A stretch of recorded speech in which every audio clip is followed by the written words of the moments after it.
Mr. Pido.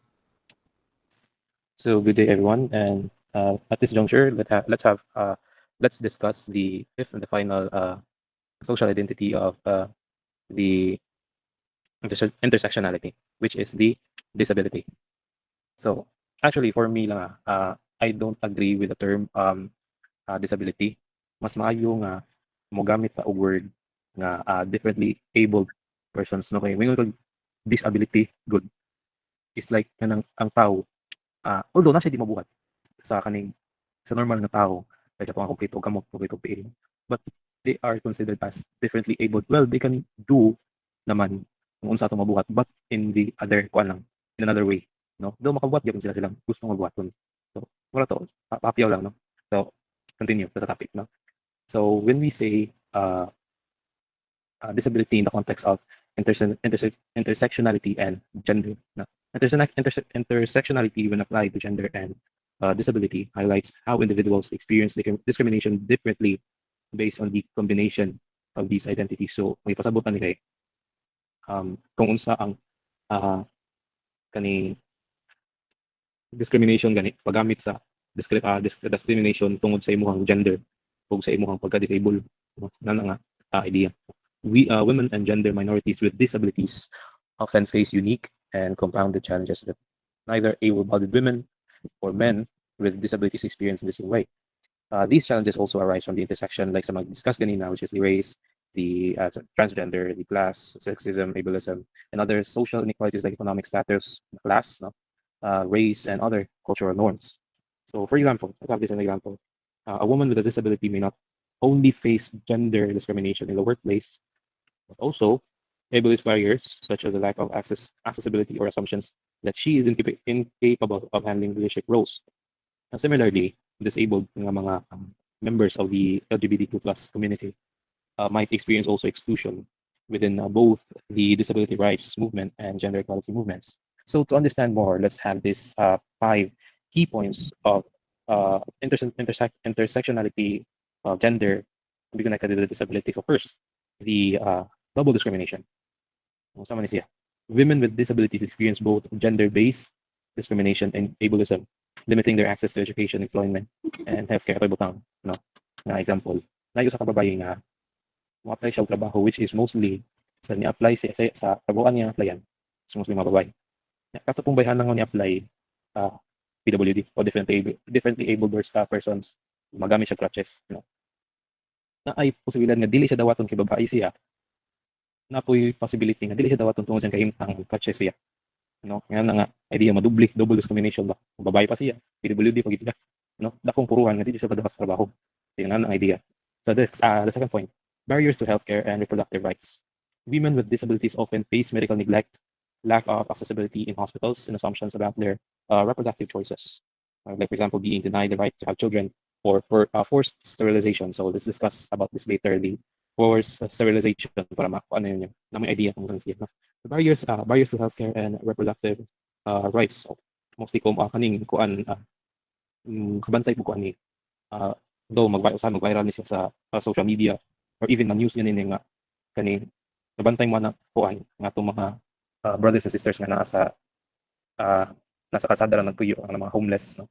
Nga ang uban na nila kay mga anak ng mabdos niya mga anak nga umatog sa ospital dili matiman kay lagi wa may kabayad, or at the same or napoy cases nga maybe ang mama nga mga anak kay kanang naisakit sa panguto, no? Kanang dili mo dawat ang hospital just because of the status uh, sa kani tao nga nakinahanglan og medical nanginahanglan og healthcare, no? Pamang siya. So the third point is the violence and abuse risks.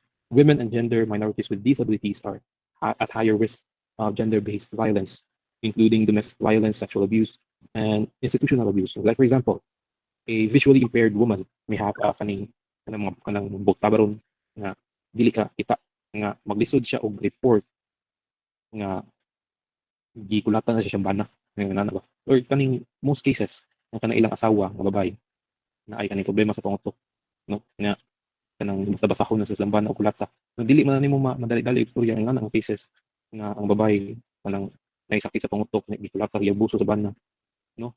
Nga nga idea.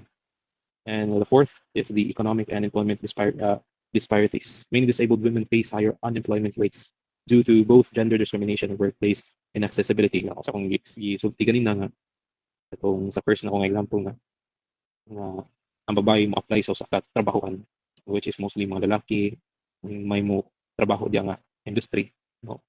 Ano siya? And the fifth and the final point is the limited representation in feminist and disability movement. So, ano to makita ang gyapon nato no in terms of sa ato ang dari pa lang sa panggobyerno sa Pilipinas. Mainstream feminism has often overlooked the struggles of disabled women, while disability rights movements may not fully address gender-based issues. Though, naatay first transgender nga nahimo og kaning part sa House of Representatives, but pero nito sa no wala man ma-push, although natoy law nga kuan nakalimot. Oo, nakalimot ko basta natoy law nga regarding ana sa gender sa LGBT. So, nakalimot ko sa tong law. But iyang gipasar, nakapasar sa kuan sa pamalaod. No, but dili siya nga kaning gi-fight kay usar si congresswoman kan siya congresswoman. Si congresswoman may nag-fight ato nga law, though na ni support niya, but di gyapon no di siya nga naka-broad gyud ang support in terms of kaning representation of feminists and kaning di lang sa feminists no but the our brothers and sisters nga members of the LGBT community. And also the disability movements is wala jud kay madungog nga naay party list nga mo mahimo ka ng representative for the different disabled persons na nanagdaw. So mostly na representations in other industries like teachers, like sa mga farmers, no, but in terms of kaning mga different disabled persons, kaning sa mga although sa babae na namay Gabriela, no, which is commonly madungog ginato, no. But kaning mga disabled persons, what you kay ka madungog yun nga na ay mo represent sa pang especially in the government. So, in the academic perspective, the gendered ableism. No?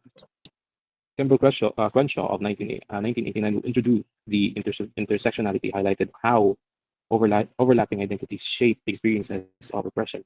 So it is similar to the to Rosemary's Garden Thompson in 2002, which is the Integrating Disability Transforming Feminist Theory that discusses gendered ableism, where disabled women are seen as both physically weak, no? Nakita nila ang kaning unsa ka ah, kaning luoy bitaw no gikuan gi-treat nila as kanang weak no kuyang ang usa ka babae nga ah, disabled no babae pa ka no PWD pa ka no ana na siya so matawag siya a sexist stereotype and incapable no this limits their opportunities in education employment and leadership. So let's have this as as an example.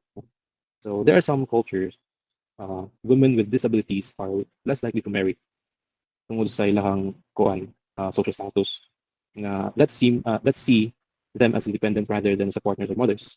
So, in India, the study of Mehrotra in 2013 shows that disabled women have lower marriage rates and fewer employment opportunities compared to disabled men. No, i-treat nila as bubo jud kayo ang pati ka nang ubos jud kayo pagkatao mo babae ka disabled jud ka. Imagine na nga isudoy ko. So let's have the case study regarding the fourth siya, the forced sterilization of disabled women. No? Historically, many disabled women have been subjected to forced sterilization, a practice based on eugenics-driven policies that view them as to reproduce and unfit to reproduce. No? Ang meaning ng kaning forced sterilization is naa sila i-raise nga dili nila tugtan nga makabuo or makapanganak. No? Like kanina bitaw, excuse me.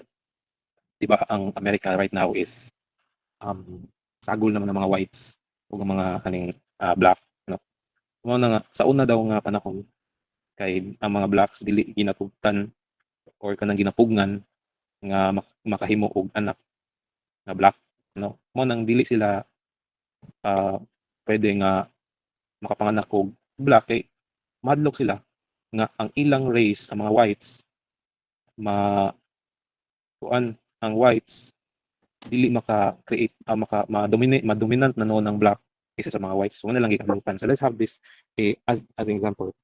In the wait lang.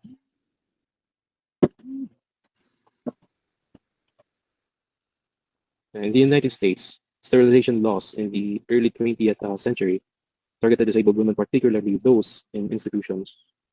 The Supreme Court case of the Buck Bell in the 1957 upheld such laws, leading to thousands of sterilization. So, giingon ganina, disproportionately affecting women of color with disabilities. So, ilang considered ang mga blacks, ang mga colored skin as disabled persons.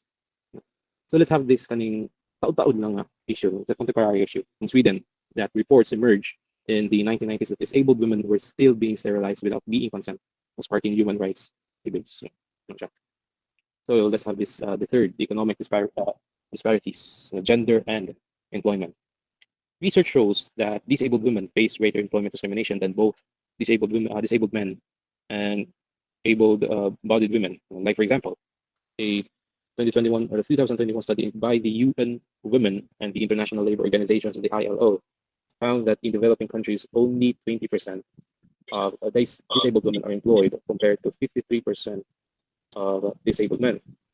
The gender pay gap is also wider than disabled women, according to the UN Women of the 2021. So let's have this. Let's have also this the case study here in our country, the Philippines. The Magna Carta for persons with disabilities, according to the RA 7277, mandates workplace inclusion, yet reports indicate higher unemployment rates for disabled women due to stigma and inaccessibilities. So, though, pagkakaroon, na ako, naka-experience mo sa to, I was also kanining kita pod sa mga, there are some industries nga, idawat na pod og mga kani disabled persons, di lang mga babae, na mga laki. Mudawat ko kaning mga disabled bitaw, dili mo tanto nga disabled nga kanang mag-isulok lakaw. Like for example kanang mga na ay mga autism, although kanang autism nga makontrol pa gani. Kanang mga patients sa Down syndrome nga nagtrabaho sa restaurant, nagtrabaho sa mga kaning fast food chains, no? Although naman na ron, no? I don't know kung na-experience mo, but ano siya.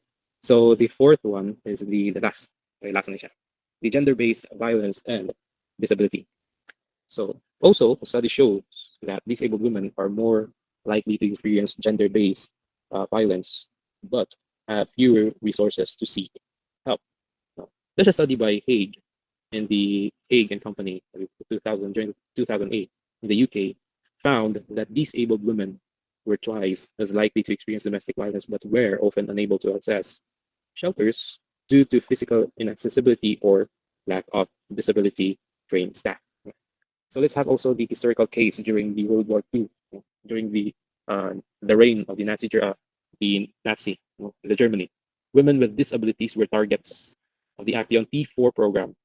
It is where the disabled individuals were forcibly euthanized. So sa panahon ni Adolf Hitler, where na ay mga disabled persons or disabled individuals nga gi-force o euthanize or kanang gi-force o bitay sabi siya kanang kuan ba mercy killing kanang term mercy killing gani yun lang nga walang murag kanang disabled mo kaya papatyo na lang ang ana nga idea ba.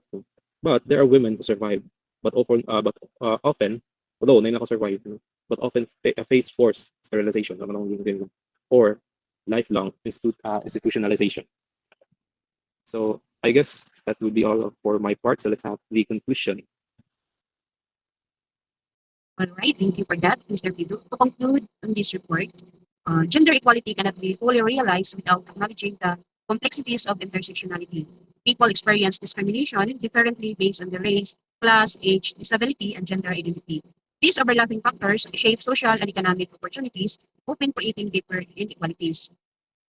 If we want a fairer society, we need policies, education, and advocacy that address these layers of discrimination. By working together, we can create a world where everyone, regardless of identity, has equal opportunities. Thank you.